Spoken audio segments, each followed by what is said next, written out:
നമസ്കാരം. PCOD അഥവാ polycystic ovarian disease ഇന്നത്തെ യുവതലമുറയുടെ ഇടയിൽ സാധാരണയായി കണ്ടുവരുന്ന ഒരു ലൈഫ് സ്റ്റൈൽ ഡിസീസാണ്.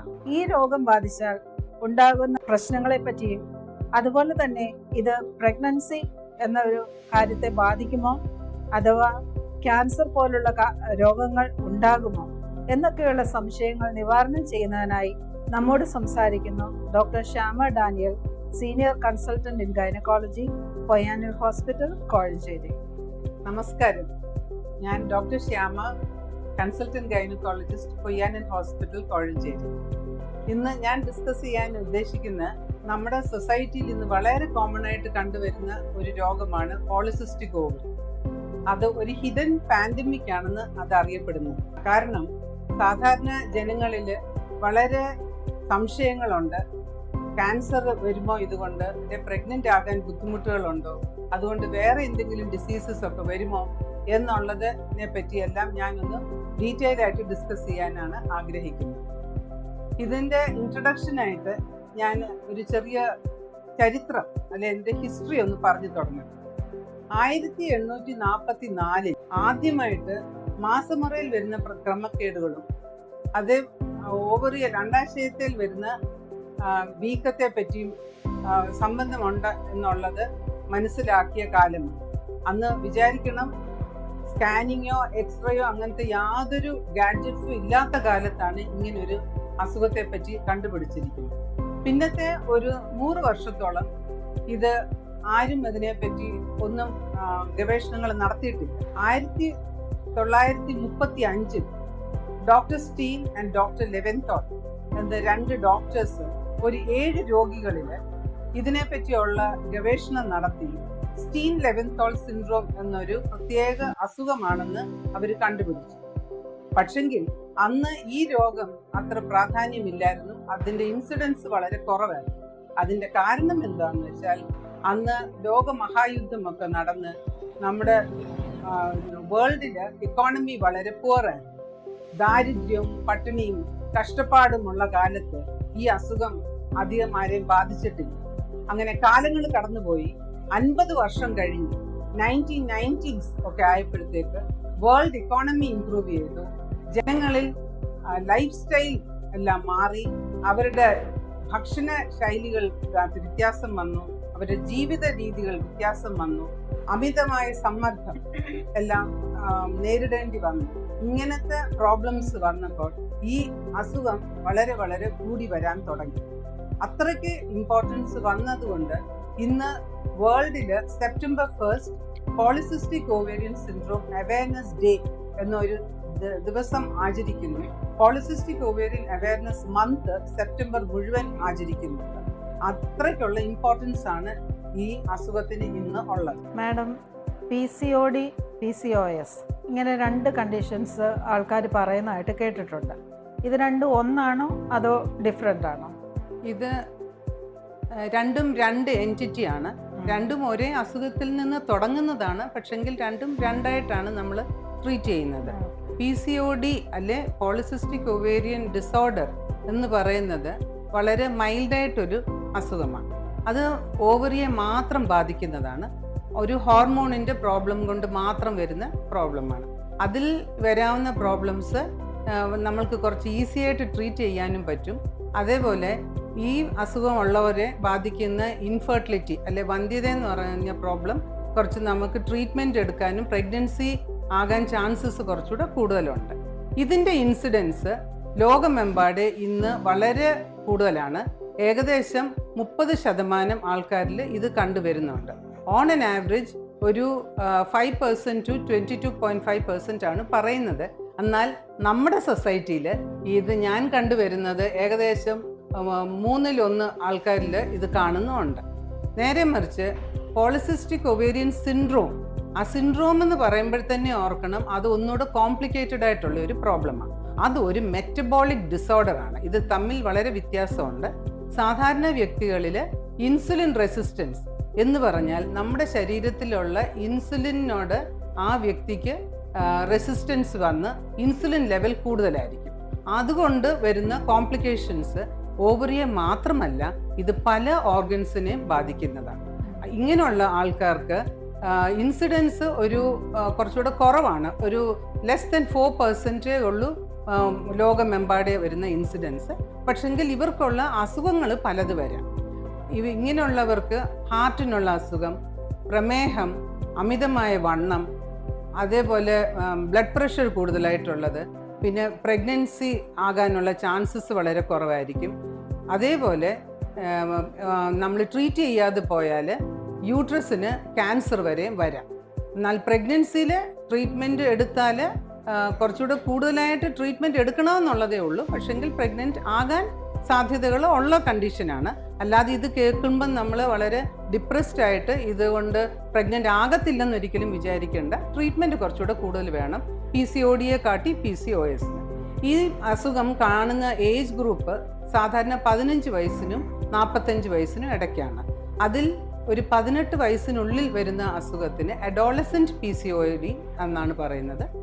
18 വയസ്സ് കഴിഞ്ഞ് വരുന്ന ആൾക്കാർക്ക് അത് അഡൽട്ട് PCOD എന്ന് പറയും. ഇത് രണ്ടും രണ്ട് രീതിയിലാണ് നമ്മൾ ഡയഗ്നോസ് ചെയ്യുന്നതും ട്രീറ്റ് ചെയ്യുന്നതും. കാരണം ഈ വ്യക്തികളിലുള്ള വ്യത്യാസങ്ങൾ, അവരുടെ ആവശ്യങ്ങളിനകത്തുള്ള വ്യത്യാസം കൊണ്ട് നമ്മളത് വ്യത്യാസ രീതിയിലാണ്, ഒരു ഡിഫറെൻറ്റ് രീതിയിലാണ് ഇത് ട്രീറ്റ് ചെയ്യുന്നത്. മാഡം, ഈ PCOD അഥവാ PCOS ഉണ്ടാകാനുള്ള പ്രത്യേകിച്ച് കാരണങ്ങളായിട്ട് എന്തെങ്കിലും ഉണ്ടോ? ഈ രണ്ട് അസുഖത്തിലും വളരെ കോമൺ ആയിട്ടുള്ള കാരണം എന്ന് പറഞ്ഞാൽ അമിതമായ വണ്ണം, അതേപോലെ ജീവിതശൈലിയിൽ വന്നിട്ടുള്ള മാറ്റങ്ങൾ. ഇത് രണ്ടാണ് ഏറ്റവും കോമൺ ആയിട്ട് കാണുന്നത്. എന്നാൽ ഒരു 10% ആൾക്കാരിൽ ഇത് ജനറ്റിക്കായിട്ട് വരാം. ഒരു പെർട്ടിക്കുലർ ജീൻ, CYP21 എന്ന് പറഞ്ഞ ഒരു ജീനിനകത്ത് വരുന്ന മ്യൂട്ടേഷൻ കൊണ്ടും ഇത് കണ്ടുവരാറുണ്ട്. അതേപോലെ പാരമ്പര്യമായിട്ടും കാണാറുണ്ട്. ഒരു സ്ത്രീക്ക് വീട്ടിൽ ഈ PCOD ഉണ്ടെങ്കിൽ അവരുടെ മക്കൾക്കും അല്ലെ അവരുടെ സഹോദരികൾക്കും അങ്ങനെയുള്ളവർക്കും കാണാറുണ്ട്. പക്ഷെ അതെല്ലാം ഒരു 10% ഉള്ളൂ. മിക്കവാർക്കും ആൾക്കാർക്ക് ഇത് അമിതമായ വണ്ണം കൊണ്ടാണ് വരുന്നത്. അതേപോലെ നമ്മുടെ അൺഹെൽത്തി ആയിട്ടുള്ള ഡയറ്റും ലൈഫ് സ്റ്റൈൽ ചേഞ്ചസും കൊണ്ടുവരുന്നു. പിന്നെ അതേപോലെ ഇന്ന് കണ്ടുവരുന്ന ഒരു വളരെ കോമൺ ആയിട്ടുള്ള കണ്ടീഷന് കോസ് എന്താന്ന് പറഞ്ഞാൽ നമ്മുടെ സ്ട്രെസ്സാണ്. ഇന്ന് പഴയ ലോകം പോലല്ല. ഇന്ന് എല്ലാ സ്ത്രീകളിലും മിക്ക സ്ത്രീകളും ജോലിക്ക് പോകുന്നവരാണ്. അപ്പോൾ അവരുടെ വർക്ക് ലൈഫ് ബാലൻസ് തമ്മിലുള്ള പ്രശ്നങ്ങളാണ് ഇതിനകത്തെ വലിയൊരു കോസായിട്ട് നമ്മൾ കാണുന്നത്. ഇത്രയും സംഗതികളാണ് നമ്മൾ സാധാരണ കോസസ് ആയിട്ട് കണ്ടുപിടിക്കാൻ പറ്റുന്നത്. ഈ PCOD ഉള്ള ആൾക്കാർ എന്ത് കംപ്ലയിൻസ് ആയിരിക്കും സാധാരണ പറയുന്നത്? PCOD ഇന്ന് നമ്മൾ സാധാരണ കാണുന്നത് OPയിൽ ഞാൻ വളരെ കോമൺ ആയിട്ട് കാണുന്നത് ഒരു സാധാരണ രീതിയിൽ വേറെ എന്തെങ്കിലും ആവശ്യത്തിന് പോയി ഒരു സ്കാൻ ചെയ്തിട്ട് ആ സ്കാനിങ്ങിൽ റേഡിയോളജിസ്റ്റ് റെക്കോർഡ് ചെയ്തിരിക്കും പോളിസിസ്റ്റിക് മോർഫോളജി. അത് കണ്ട് ഭയന്നിട്ടായിരിക്കും ഏകദേശം ഒരു 30-40% പെൺകുട്ടികൾ അല്ലെ സ്ത്രീകൾ നമ്മുടെ അടുത്ത് അപ്രോച്ച് ചെയ്യുന്നത്. എന്നാൽ എനിക്ക് അതും ഒരു ഇമ്പോർട്ടൻ്റ് ആയിട്ട് പറയേണ്ട ഒരു കാര്യം ഈ അവസരത്തിൽ ഞാൻ പറയുകയാണ്. ഒരു അൾട്രാസൗണ്ടിൽ മാത്രം കാണുന്ന ഒരു ഡയഗ്നോസിസ് അല്ലെ ഫൈൻഡിങ് കൊണ്ട് മാത്രം നമ്മളൊരു വ്യക്തി PCOD ആണെന്ന് നമ്മൾ ഡയഗ്നോസ് ചെയ്യാറില്ല. അതിൽ ഞാൻ നേരത്തെ പറഞ്ഞ പോലെ അമിതമായ വണ്ണം, അതേപോലെ ആ അമിതവണ്ണം, ഇൻസുലിൻ റെസിസ്റ്റൻസ്, ഇത് രണ്ടാണ് ഇതിൻ്റെ ബേസിക് ആയിട്ടുള്ള പ്രോബ്ലം. ഇതുകൊണ്ട് നമ്മുടെ ശരീരത്തിൽ വരാമെന്ന മാറ്റങ്ങൾ എന്താണെന്ന് പറഞ്ഞാൽ പുരുഷ ഹോർമോണാണ് കൂടുതലായിട്ട് കാണുന്നത്. അതിൻ്റെ ഇഫക്റ്റായിട്ട് ഈ വ്യക്തികളിൽ ഓവറിയുടെ ഫങ്ഷനകത്തുള്ള ഡിഫറൻസ് വരും. ആ ഡിഫറൻസ് അതുകൊണ്ട് അവർ മാനിഫെസ്റ്റ് ചെയ്യുന്നത് അല്ലെ അവർ പ്രസൻറ്റ് ചെയ്യുന്നത് മിക്കവാറും മാസമുറയിൽ വരുന്ന ഇറഗുലാരിറ്റി ആയിരിക്കും അവർ വരുന്നത്. സാധാരണ വരുന്നത് കുറേ മാസങ്ങൾ മാസമുറ വരാതിരിക്കുന്നത്, അല്ലെങ്കിൽ വരുന്നതിൻ്റെ അളവ് കുറവായിട്ട്, അല്ലെങ്കിൽ ചിലർക്ക് അമിതമായ രക്തസ്രാവം വരാം. ഈ 3 കണ്ടീഷനും മെൻസ്ട്രുവൽ ഇറഗുലാരിറ്റി അതാണ് വളരെ കോമൺ ആയിട്ട് വരുന്നത്. മൂന്നാമത് നമുക്ക് ഈ പുരുഷ ഹോർമോൺ കൂടുതൽ കാണുമ്പം അതുകൊണ്ട് വരാമെന്ന് പുരുഷന്മാർക്കുള്ള പോലെ തന്നെ മുഖത്തും എല്ലാം രോമ വളർച്ച കൂടുതൽ വരിക. അത് സൈഡ് ബേൺസും അപ്പർ ലിപ്പിലും ബിയേർഡ് ഇത്രയും സ്ഥലങ്ങളിൽ പുരുഷന്മാർക്കുള്ള പോലെ തന്നെ ഹോർമോൺസ് ഹെയർ ഗ്രോത്ത് കൂടും. പിന്നെ മുടി കൊഴിച്ചിൽ, അതും സ്ത്രീകളിൽ ഉള്ള പോലത്തെ മുടി കൊഴിച്ചിലും വരാം. എന്നാൽ വളരെ സിവിയർ ആയി കഴിഞ്ഞാൽ ഇവർക്ക് മെയിൽ ടൈപ്പ് ബോൾഡ്നെസ് എന്ന് പറയും, ആണുങ്ങൾക്ക് വരുന്ന മാതിരിയുള്ള ബോൾഡ്നെസ്സും വരാം. പിന്നെ അമിതവണ്ണം വരുന്നതും കൊടവയറൊക്കെ ആയിട്ടാണ് കൂടുതൽ വരുന്നത്, പുരുഷന്മാരിൽ കാണുന്ന ഒബീസിറ്റി പോലെ തന്നെ. ഇൻസുലിൻ ലെവൽ കൂടുതലുള്ളവർക്ക് വരുന്ന രണ്ട് പ്രധാനപ്പെട്ട കാര്യങ്ങൾ, ഒന്ന് മുഖക്കുരു അമിതമായിട്ട് വരും, രണ്ടാമത് കഴുത്തിന് ചുറ്റും കറുത്ത പാടുകൾ അല്ലെ പിഗ്മെന്റേഷൻ, അതിന് എക്കാന്തോസിസ് നൈഗ്രിക്കൻസ് എന്നാണ് പറയുന്നത്. അതാണ് ഡയബറ്റിസ് ഭാവിയിൽ വരാൻ പോകുന്ന ആൾക്കാരിൽ ആദ്യം കാണുന്ന ഒരു ഇൻഡിക്കേഷൻ. ഇത്രയും പ്രോബ്ലംസ് ആണ് സാധാരണ വരുന്നത്. പിന്നെ ഈ കോസ്മെറ്റിക് പ്രോബ്ലംസ് കൊണ്ട് പല കുട്ടികളും അവർക്ക് ഡിപ്രഷൻ എന്ന് വെച്ചാൽ മാനസികമായിട്ടുള്ള സംഘർഷങ്ങൾ, അവർക്കുള്ള ഡിപ്രഷൻ, മൗനം, അങ്ങനത്തെ പ്രോബ്ലംസും വളരെ കോമൺ ആയിട്ട് നമ്മൾ ഫേസ് ചെയ്യാറുണ്ട്. പിന്നെ അഡൾട്ട് PCODയിലാണ് സാധാരണ സ്ത്രീകൾ നമ്മളെ അപ്രോച്ച് ചെയ്യുന്നത് ഇൻഫെർട്ടിലിറ്റി, വിവാഹം കഴിഞ്ഞ് കുറേ വർഷങ്ങളായിട്ട് അവർക്ക് കുട്ടികൾ ഉണ്ടാകുന്നില്ല എന്ന് പറഞ്ഞ് അങ്ങനത്തെ ഒരു പ്രോബ്ലമായിട്ട് വരുന്ന സമയത്ത് നമ്മൾ ടെസ്റ്റ് ചെയ്ത് നോക്കുമ്പോൾ ഒരു 20% ആൾക്കാരിൽ ഇൻഫെർട്ടിലിറ്റിയുടെ കോസ് ഈ പോളിസിസ്റ്റിക് ഓവറി ആയിരിക്കും. ഈ ഒരു അസുഖം കണ്ടുപിടിക്കുന്നതിനായിട്ട് എന്തൊക്കെ പരിശോധനകളായിരിക്കും നമുക്ക് ചെയ്യേണ്ടതായിട്ട് വരിക? ഇത് കണ്ടുപിടിക്കാൻ 2003 റോട്ടർഡാംസ് ഡയഗ്നോസ്റ്റിക് ക്രൈറ്റീരിയ എന്ന് പറഞ്ഞ് ഒരു സെറ്റ് ഓഫ് ക്രൈറ്റീരിയ അവർ സ്പെസിഫിക് ആയിട്ട് പറഞ്ഞു തന്നിട്ടുണ്ട്. ആ ക്രൈറ്റീരിയ അനുസരിച്ച് 3 രീതിയിലാണ് നമ്മൾ ഇത് ഡയഗ്നോസ് ചെയ്യേണ്ടത്. ഒന്ന്, ഒരു വ്യക്തിയെ കാണുമ്പോൾ നമ്മൾ ഔട്ട്വേർഡായിട്ട് കാണുന്ന ക്ലിനിക്കൽ സിംറ്റംസ് വെച്ച്, അതാണ് അമിതവണ്ണം അല്ലെ അമിതമായിട്ടുള്ള രോമ വളർച്ച, അങ്ങനത്തെ പല സംഗതികൾ. രണ്ടാമത്, നമ്മൾ അൾട്രാസൗണ്ട് ചെയ്ത് അൾട്രാസൗണ്ടിൽ കാണുന്ന ഓവറിയിൽ വരുന്ന മാറ്റങ്ങൾ. അത് ഓവറിയിൽ ഈ അസുഖത്തിൽ വരുന്ന പ്രത്യേകിച്ചുള്ള കണ്ടീഷൻ എന്നാന്ന് പറഞ്ഞാൽ, എല്ലാ മാസവും സാധാരണ ഒരു എഗ്ഗാണ് ഡെവലപ്പ് ചെയ്ത് അത് എൻലാർജ് ചെയ്ത് മെച്യൂറായിട്ട് ഓവുലേഷൻ ആകുന്നത്. എന്നാൽ ഇവിടുത്തെ ഈ ഹോർമോൺ ഇംബാലൻസ് കൊണ്ട് പല ഫോളിക്കിൾസ് ഇങ്ങനെ ചെറിയ ചെറിയ സൈസായിട്ട് ഒരു പകുതി മെച്യൂറായിട്ട് വന്ന് അതിന് ചുറ്റുമായിട്ട് കാണും. അപ്പോൾ ഈ സ്കാനിൽ കാണുന്ന സമയത്ത് കുറേ ചെറിയ ചെറിയ സിസ്റ്റ് കാണും. അതുകൊണ്ടാണ് ഇതിൻ്റെ പേര് പോളിസിസ്റ്റിക് ഓവറി എന്ന് ആക്കിയിരിക്കുന്നത്. അതിൻ്റെ ചില ക്രൈറ്റീരിയ വെച്ചാണ് സ്കാനിലും നമ്മൾ കണ്ടുപിടിക്കുന്നത്. മൂന്നാമത്, ഇതെല്ലാം സ്ഥിരീകരിക്കാനായിട്ട് നമ്മൾ കുറേ ബ്ലഡിനകത്ത് ടെസ്റ്റുകൾ ചെയ്യണം. ഈ പുരുഷ ഹോർമോണിൻ്റെ ലെവൽ എത്രയെന്ന് നോക്കാം. പിന്നെ നമ്മുടെ ശരീരത്തിലെ ഇൻസുലിൻ ലെവൽ, ബ്ലഡ് ഷുഗർ ഉണ്ടോ, AMH എന്ന് പറഞ്ഞ ഒരു ഹോർമോൺ ഉണ്ട്, ആൻറ്റി മുലേറിയൻ ഹോർമോൺ. അത് അഡൾട്ട് PCODക്ക് മാത്രം, അഡോളസെൻറ്റിന് നമ്മൾ നോക്കേണ്ട ആവശ്യമില്ല. പ്രഗ്നൻസിക്ക് വേണ്ടി ട്രൈ ചെയ്യുന്ന ആൾക്കാർക്കൊക്കെ ആൻറ്റി മുലേറിയൻ ഹോർമോൺ ടെസ്റ്റും കൂടെ ചെയ്യണം എന്നാണ് ഇന്നിപ്പം പ്രത്യേകമായിട്ട് പറയുന്നത്. അതേപോലെ നമ്മൾ തൈറോയിഡും അഡ്രിനൽ ഗ്ലാൻഡ് അങ്ങനത്തെ ഏതെങ്കിലും ട്യൂമേഴ്സും അബ്നോർമാലിറ്റി ഉണ്ടോ എന്നും കൂടെ അത് എക്സ്ക്ലൂഡ് ചെയ്യാൻ വേണ്ടി അതിൻ്റെ പ്രത്യേക ടെസ്റ്റുകളും കൂടെ നമ്മൾ ചെയ്യേണ്ടി വരും. അപ്പോൾ ഇത്രയും ക്രൈറ്റീരിയ നോക്കിയാണ് നമ്മൾ ഒരു വ്യക്തിയെ PCOD ഉണ്ടോ അല്ലെ PCOS ആണോ എന്നുള്ളത് അറിയേണ്ടത്. പിന്നെ റിലേറ്റഡ് ആയിട്ട് ഈ PCOSൽ വരുന്ന ഹാർട്ടിൻ്റെയും ഷുഗറിൻ്റെയും ഒക്കെ കോംപ്ലിക്കേഷൻസ് ഉണ്ടോ എന്ന് അറിയാൻ അതിൻ്റേതായിട്ടുള്ള അലൈഡ് ടെസ്റ്റുകളെല്ലാം നമ്മൾ ചെയ്യേണ്ടി വരും. മാഡം, ഈ PCOD എന്ന് പറയുന്ന അസുഖം നമുക്ക് ട്രീറ്റ് ചെയ്യാൻ പറ്റുന്ന ഒന്നാണോ? അതിനുള്ള ട്രീറ്റ്മെൻറ്റ് സാഹചര്യങ്ങൾ എന്തൊക്കെയാണ് ഇപ്പോൾ അവൈലബിൾ ആയിട്ടുള്ളത്? PCOD അതേപോലെ PCOS, ഈ രണ്ട് അസുഖങ്ങളും നമുക്ക് നല്ല രീതിയിൽ ട്രീറ്റ് ചെയ്യാം. ഇതൊന്നും അറിഞ്ഞാൽ ഉടനെ നമ്മൾ പാനിക് ആകേണ്ട ഒരു ആവശ്യവുമില്ല. PCOD ഞാൻ പറഞ്ഞ പോലെ ഒരു മൈൽഡ് ഫോം ഓഫ് ഡിസീസാണ്. അതിൻ്റെ ട്രീറ്റ്മെൻറ്റ് വളരെ ഈസിയാണ്. അതിൽ ആദ്യം നമ്മൾ ചെയ്യേണ്ടത് ഒരു വ്യക്തിക്ക് എന്തുവാണ് അതിൻ്റെ കോസ് എന്നുള്ളത് ആദ്യം കണ്ടുപിടിക്കുക. അമിതവണ്ണം അല്ലെ അവരുടെ ജീവിതശൈലിയിലെ പ്രോബ്ലംസ് ആണെന്ന് വരിൽ അത് നമ്മൾ കറക്റ്റ് ചെയ്യാൻ ആദ്യം നോക്കണം. അമിതവണ്ണം ഉണ്ടോ ഇല്ലയോ എന്ന് എങ്ങനെയാണ് നമ്മൾ അറിയുന്നതെന്ന് വെച്ചാൽ, ബോഡി മാസ് ഇൻഡെക്സ് എന്ന് പറഞ്ഞ് ഒരു ടെസ്റ്റ് ഉണ്ട്. അത് നമ്മുടെ ഹൈറ്റും നമ്മുടെ വെയ്റ്റും തമ്മിലുള്ള ഒരു കോറിലേഷൻ. അത് 18 തൊട്ട് 25 വരെയാണ് ഒരു നോർമലായിട്ട് കാണേണ്ടത്. 25-നും 30-നും ഇടയ്ക്കുണ്ടെങ്കിൽ അത് ഓവർ വെയ്റ്റ് ആണ്. 30-ൽ കൂടുതലുണ്ടെന്ന് വരിൽ ഗ്രോസ് ഒബീസിറ്റി ആണ്. അപ്പോൾ നമ്മൾ ഐഡിയലായിട്ട് 25-നകത്ത് നിൽക്കണം നമ്മുടെ BMI. അതാണ് മെയിനായിട്ട് നമ്മൾ നോക്കേണ്ട കാര്യം. രണ്ടാമത്, നമ്മൾ ഏത് രീതിയിൽ ഈ വെയിറ്റ് കുറയ്ക്കാൻ പറ്റും. അത് പറയാൻ വളരെ എളുപ്പമാണ്, പക്ഷെങ്കിൽ അതെങ്ങനെ പ്രാബല്യമാക്കുക എന്നുള്ളതാണ് നമ്മൾ നോക്കേണ്ടത്. ഇപ്പോൾ ഒരു വ്യക്തിക്ക് 90 കിലോ വെയിറ്റ് ഉണ്ട്. ആ ആളുടെ വെയിറ്റ് ഐഡിയലായിട്ട് 60 ആകാവൂ. ഒരു 30 കിലോ വെയിറ്റ് കുറയ്ക്കാൻ പറഞ്ഞാൽ അത്ര എളുപ്പമുള്ള കാര്യമല്ല. എന്നാൽ ഇതിനെല്ലാം ഒരു ആശ്വാസവാക്ക് എന്താന്ന് പറഞ്ഞാൽ, ഇന്നിപ്പോൾ കണ്ടുപിടിച്ചിരിക്കുന്ന ഒരു 10% നമ്മുടെ വെയിറ്റ് കുറയ്ക്കാൻ പറ്റിയാൽ തന്നെ നമ്മുടെ ശരീരത്തിൽ വളരെ വ്യത്യാസങ്ങളാണ് നമ്മുടെ മെറ്റബോളിസത്തിൽ വരുന്നത്. അപ്പം 90 കിലോ ഉള്ള ഒരു വ്യക്തിക്ക് ഒരു 9 കിലോ വെയിറ്റ് കുറച്ചാൽ തന്നെ അവർക്ക് ചിലപ്പോൾ പ്രഗ്നൻസി ആകാത്ത ഒരാൾ ചിലപ്പോൾ അത്രയും വെയിറ്റ് ലോസ് കൊണ്ട് തന്നെ പ്രഗ്നൻ്റ് ആകാം, ഷുഗറിൻ്റെ ലെവൽസ് കുറയാം, അവർക്ക് അമിത വണ്ണം കൊണ്ട് വരുന്ന പല അസുഖങ്ങളും, ശ്വാസതടസ്സം, അങ്ങനെ പല അസുഖങ്ങളും അവർക്ക് മാറിക്കിട്ടും. അപ്പോൾ ഇതാണ് നമ്മൾ ആദ്യം അറിയേണ്ടത്. പിന്നെ ഗ്രാജുവലായിട്ട് നമ്മൾ ഇതിൻ്റെ വെയിറ്റ് കുറച്ച് കൊണ്ടുവരണം. പിന്നെ നമ്മൾ സാധാരണ മീഡിയയിൽ കാണുന്ന പോലെ 15 ദിവസം കൊണ്ട് 15 കിലോ വെയിറ്റ് കുറഞ്ഞു, 10 ദിവസം കൊണ്ട് 20 കിലോ വെയിറ്റ് കുറഞ്ഞു എന്ന് പറയുന്ന സംഗതികളൊന്നും ഒരിക്കലും നടക്കത്തില്ല. നമ്മൾ ഫാക്ട്സ് മനസ്സിലാക്കണം. ഇതൊരു ഗ്രാജുവൽ ലോങ് ഡ്രോൺ പ്രോസസ്സാണ്. വളരെ കൺസിസ്റ്റൻ്റായിട്ട് നമ്മൾ ഇതിനു വേണ്ടി ശ്രമിച്ചാൽ മാത്രമേ നമ്മുടെ വെയിറ്റ് കുറഞ്ഞു കിട്ടത്തുള്ളൂ. അപ്പോൾ അതിനുവേണ്ടി പ്രധാനമായിട്ട് ചെയ്യേണ്ട കാര്യം എക്സസൈസാണ്.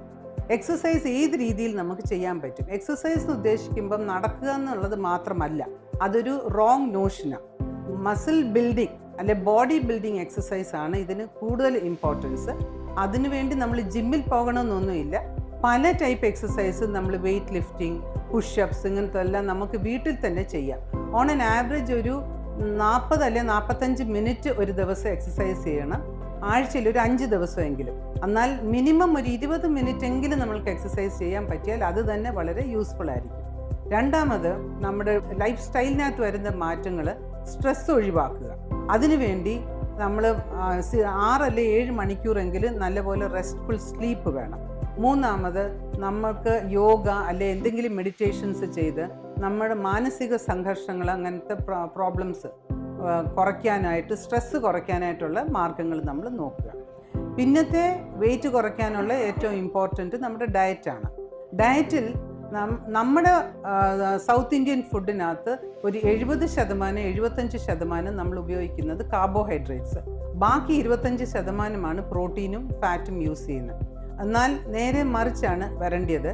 ഒരു 70% നമ്മുടെ പ്ലേറ്റിൽ വെജിറ്റബിൾസും പ്രോട്ടീൻസും ആയിരിക്കണം, ബാക്കി ഉള്ള 25% മാത്രമേ ഫാറ്റും കാർബോഹൈഡ്രേറ്റ്സുമായിട്ട് നമ്മൾ മാറ്റാവും. അപ്പോൾ ഈ ചേഞ്ച് വരുത്തുമ്പോൾ തന്നെ നമ്മുടെ ഡയറ്റിനകത്ത് വളരെ വ്യത്യാസങ്ങൾ വരും. ഇത് നമ്മൾ സൊസൈറ്റിക്ക് മൊത്തമായിട്ട് നമ്മൾ പറഞ്ഞ് മനസ്സിലാക്കി കൊടുക്കേണ്ട ഒരു കാര്യമാണ്. പ്രത്യേകിച്ച് നമ്മൾ സോഫ്റ്റ് ഡ്രിങ്ക്സ്, ജങ്ക് ഫുഡ് കഴിക്കുക, ഇതെല്ലാം അവോയ്ഡ് ചെയ്താൽ ഈ ഡയറ്റ്, നമ്മുടെ പ്ലാൻസ് ശരിയായി വരത്തുള്ളൂ. അടുത്തത്, നമ്മുടെ ട്രീറ്റ്മെൻറ്റിനകത്ത് നമ്മുടെ മാസമുറയിൽ വരുന്ന വ്യത്യാസങ്ങൾ, അത് ട്രീറ്റ് ചെയ്യണോ? പലർക്കും ഹോർമോൺ ടാബ്ലറ്റ്സ് കഴിക്കാൻ വളരെ ബുദ്ധിമുട്ട്, അല്ലെ അവർക്ക് ഭയമായിരിക്കും. പക്ഷെങ്കിൽ ഞാൻ ഒരു കാര്യം പറഞ്ഞ് മനസ്സിലാക്കുകയാണ്, ഒരു പീരിയഡ് ഇറഗുലാരിറ്റി ഉണ്ടെങ്കിൽ ആ വ്യക്തിക്ക് മിനിമം 3 മാസം അല്ലെ 6 മാസത്തേക്ക് നമ്മൾ എന്തെങ്കിലും ഹോർമോൺസ് കൊടുത്ത് അവരെ റെഗുലറൈസ് ചെയ്യണം. അവരുടെ പീരിയഡ്സ് എക്സ്ട്രാ ബ്ലീഡിങ് ഉണ്ടെന്ന് വരില്ല, അത് കുറയ്ക്കാനും ഒക്കെ ചെയ്തേ പറ്റൂ. അത്രയും നാളത്തെ ട്രീറ്റ്മെൻറ്റ് കൊണ്ട് ഒരിക്കലും ഒരു വ്യക്തിക്ക് കാര്യമായിട്ടുള്ള സൈഡ് ഇഫക്ട്സ് ഒന്നും അവരുടെ ബോഡിയിൽ വരത്തില്ല എന്നുള്ളത് മനസ്സിലാക്കണം. അതേപോലെ പ്രഗ്നൻസി ആകാൻ ബുദ്ധിമുട്ടുള്ളവർക്ക് അതിനുവേണ്ടിയുള്ള ട്രീറ്റ്മെൻറ്റും ആക്റ്റീവായിട്ട് എടുക്കണം. അപ്പോൾ വെയിറ്റ് റിഡക്ഷൻ വന്നാൽ മാത്രമേ പ്രഗ്നൻറ്റ് ആകത്തുള്ളൂ. അമിതവണ്ണവും ഇൻസുലിൻ റെസിസ്റ്റൻസും ട്രീറ്റ് ചെയ്യാൻ വേണ്ടി നമ്മൾ വളരെ കോമൺ ആയിട്ട് ഉപയോഗിക്കുന്ന മരുന്നാണ് മെറ്റ്ഫോമിൻ. അതൊരു ഇൻസുലിൻ സെൻസിറ്റൈസറാണ്. അത് വളരെ ഏർലി സ്റ്റേജിൽ തന്നെ നമ്മൾ സ്റ്റാർട്ട് ചെയ്യും ട്രീറ്റ്മെൻറ്റിൽ. അത് നമുക്ക് പ്രഗ്നൻസി ആകുന്നിടം വരെയും കഴിക്കാനും പറ്റും. അതിന് യാതൊരു സൈഡ് ഇഫക്ട്സും ഇല്ലാത്ത മരുന്നാണ്. പ്രഗ്നൻസിക്ക് വേണ്ടി ട്രൈ ചെയ്യുന്ന പേഷ്യൻസിന് വരെ. മാഡം, മാസമുറയിൽ വരുന്ന വ്യത്യാസങ്ങളെ പറ്റി സംസാരിച്ചായിരുന്നു. അപ്പോൾ ഈ മാസമുറയിൽ വ്യത്യാസങ്ങൾ ഉണ്ടാകുമ്പോൾ നമ്മൾ എപ്പോഴാണ് ഡോക്ടറെ കാണേണ്ടതായിട്ടുള്ളത്? അത് ഞാൻ വളരെ ഇലാബറേറ്റ് ആയിട്ടൊന്ന് ഡിസ്കസ് ചെയ്യാനായിട്ടാണ് ആഗ്രഹിക്കുന്നത്.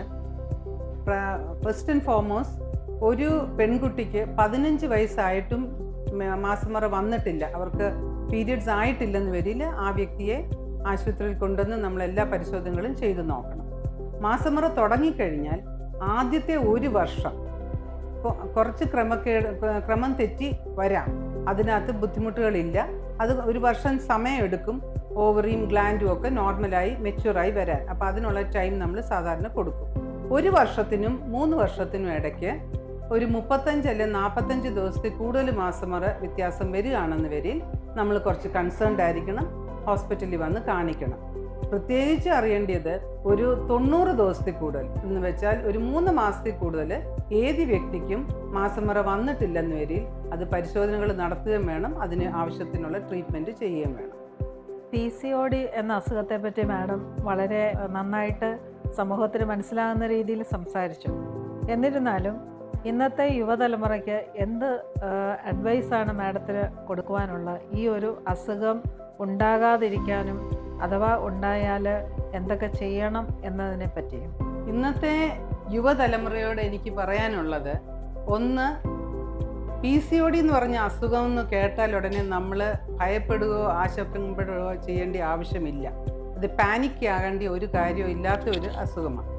2, നമ്മളിത് ഏത് രീതിയിൽ അത് ഫേസ് ചെയ്യണം എന്നുള്ളതാണ് അതിനകത്ത് ഇമ്പോർട്ടൻറ്റ്.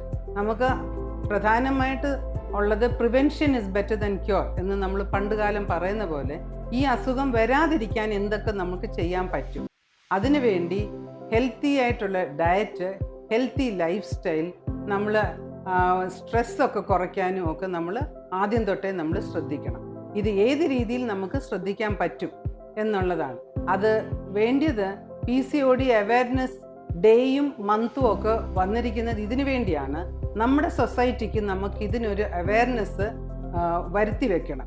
അത് ചെറിയ പ്രായത്തിൽ മുതൽ ഓരോ വീടുകളിൽ തന്നെ കുട്ടികളെ മാത്രമല്ല അവരുടെ മാതാപിതാക്കളെയും സ്കൂളിൽ ടീച്ചേഴ്സിനെയും എല്ലാവരെയും പറഞ്ഞ് നമ്മൾ മനസ്സിലാക്കണം, ഈ ഒരു അസുഖം നമുക്ക് ഓൾമോസ്റ്റ് ഓൾ കേസസിൽ നമുക്കിത് പ്രിവെൻറ്റബിൾ ആണ് എന്ന് മനസ്സിലാക്കുക. ചെറിയ പ്രായം മുതലേ ഹെൽത്തി ആയിട്ടുള്ള ഡയറ്റും അതേപോലെ എക്സസൈസിൻ്റെ ഇമ്പോർട്ടൻസ് പറഞ്ഞ് മനസ്സിലാക്കുക. സ്കൂളുകളിൽ എല്ലാ കുട്ടികളെയും ബുക്ക് വേംസ് ആയിട്ട് ബുക്കിൻ്റെ മുമ്പിൽ മാത്രം ഇരിക്കുന്ന കുട്ടികളാകാതെ അവർക്ക് ഫിസിക്കൽ എക്സസൈസ്, ഔട്ട്ഡോർ എക്സസൈസ് എല്ലാം അവർ ചെയ്യാനായിട്ട് എൻകറേജ് ചെയ്യണം. സ്വിമ്മിങ്, കറാട്ടെ, അതേപോലെ മെൻ്റൽ സ്ട്രെസ്സൊക്കെ കുറയ്ക്കാൻ വേണ്ടി യോഗ, ഇതെല്ലാം അവർക്ക് ചെയ്യാൻ പറ്റുന്നത് ഔട്ട്ഡോർ സ്പോർട്സ്. ഇത് ചെറിയ പ്രായത്തിലെ അവരെ നമ്മൾ ശീലിപ്പിച്ച് വരികയാണെന്ന് വരിൽ അവർ വലുതായി അവർ അഡൽട്ട്സ് ആകുന്ന സമയത്തും അവരേതെങ്കിലും രീതിയിലൊക്കെ എക്സസൈസ് ചെയ്ത് അവരുടെ ബോഡി ഫിറ്റായിട്ട് വെക്കും. എല്ലാവരുടെയും BMI 25-നകത്ത് നിൽക്കുന്ന മാതിരി നമ്മുടെ ഡയറ്റും അതേപോലെ എക്സസൈസും നമ്മൾ ചെയ്ത് ക്രമീകരിക്കും. അഥവാ ഈ അസുഖം നമുക്ക് ഉണ്ട് അല്ല ഇത് ഡയഗ്നോസ് ചെയ്താൽ അത് വളരെ കൺസിസ്റ്റൻ്റ് ആയിട്ട് ആദ്യം മുതലേ ട്രീറ്റ്മെൻറ്റ് എടുത്ത് ഈ പ്രത്യേകിച്ച് വെയിറ്റ് കൺട്രോളെല്ലാം നമുക്ക് ജീവിതകാലം മുഴുവൻ നമ്മൾ കൺട്രോൾ ചെയ്യേണ്ടതാണ്. അല്ലാതെ വെറുതെ 2-3 മാസം മാത്രം ട്രീറ്റ്മെൻറ്റ് എടുക്കുക, അല്ലെങ്കിൽ ഒരു പ്രഗ്നൻസി ആകാൻ വേണ്ടി വന്ന് ഒരു കുട്ടി ആയി കഴിയുമ്പോൾ പിന്നെയും ഈ ഷെഡ്യൂളെല്ലാം നമ്മൾ മാറ്റി പഴയ രീതിയിൽ PCOD അസുഖമായിട്ട് വരാതിരിക്കാതെ ശ്രദ്ധിക്കുക. കൺസിസ്റ്റൻ്റ് ആയിട്ടും വളരെ പെർസിസ്റ്റൻ്റ് ആയിട്ട് നമ്മുടെ ലൈഫ് സ്റ്റൈൽ നമ്മൾ അതേപോലെ ക്രമീകരിച്ച് പോകണം. പിന്നെ എല്ലാവർക്കും അറിയേണ്ട ഒരു ചോദ്യം, ഈ PCOD എന്ന് പറഞ്ഞ മൈൽഡ് അസുഖം PCOS ആയിട്ട് മാറുമോ? സാധാരണ ഇല്ല. PCOS എന്ന് പറഞ്ഞ അസുഖം ഞാൻ പറഞ്ഞ പോലെ അതൊരു മെറ്റബോളിക് ഡിസോർഡറാണ്. അതിന് പ്രോണായിട്ടുള്ള ആൾക്കാർക്ക് അത് സാധാരണ വരാറുള്ളൂ. എന്നാൽ PCOD എന്ന് പറഞ്ഞ മൈൽഡ് അസുഖം നമ്മൾ ഒട്ടും ട്രീറ്റ് ചെയ്യാതെ കെയർലെസ് ആയിട്ട് നമ്മൾ ജീവിച്ചാൽ അത് ഭാവിയിൽ അവർക്ക് ബാക്കി അസുഖങ്ങൾ, ഷുഗറും ഹാർട്ടിന് അസുഖവും ഒക്കെ വരാൻ സാധ്യതകളുണ്ട്. പോളിസിസ്റ്റിക് ഓവറി ഉള്ളവർക്ക് ക്യാൻസർ വരാമോ എന്ന് ചോദിച്ചാൽ ഈ പോളിസിസ്റ്റിക് ഓവറി സാധാരണ ക്യാൻസറായിട്ട് മാറാറേ ഇല്ല. അപ്പോൾ ഇത്രയും സംഗതികൾ ഞാൻ ക്ലാരിഫൈ ചെയ്തു. നിങ്ങൾക്കിതെല്ലാം മനസ്സിലായി കാണുമെന്ന് വിശ്വസിക്കുന്നു. പിന്നെ നമുക്ക് സൊസൈറ്റിയിൽ ഇത് അതിൻ്റെ അവയർനെസ് ക്രിയേറ്റ് ചെയ്യാൻ വേണ്ടി നമുക്ക് അതിനു വേണ്ടിയുള്ള ക്ലാസ്സസ് എടുക്കുകയും മറ്റുള്ളവരിൽ ഇതെല്ലാം സ്പ്രെഡ് ചെയ്യുകയും ഷെയർ ചെയ്യുകയും ചെയ്യാൻ വേണ്ടി ഞാൻ പറഞ്ഞുകൊണ്ട് എൻ്റെ വാക്കുകൾ ചുരുക്കുന്നു. Thank you madam. ഇത്രയും നല്ല രീതിയിൽ എൻ്റെ ക്വസ്റ്റ്യൻസിന് ആൻസർ തന്ന് ഈ ഒരു അസുഖത്തെ പറ്റിയുള്ള ഒരു അവയർനെസ് നൽകുവാനായിട്ട് മാഡം കാണിച്ച സന്മനസ്സിനും സാവകാശത്തിനും നന്ദി രേഖപ്പെടുത്തിക്കൊള്ളുന്നു. Thank you.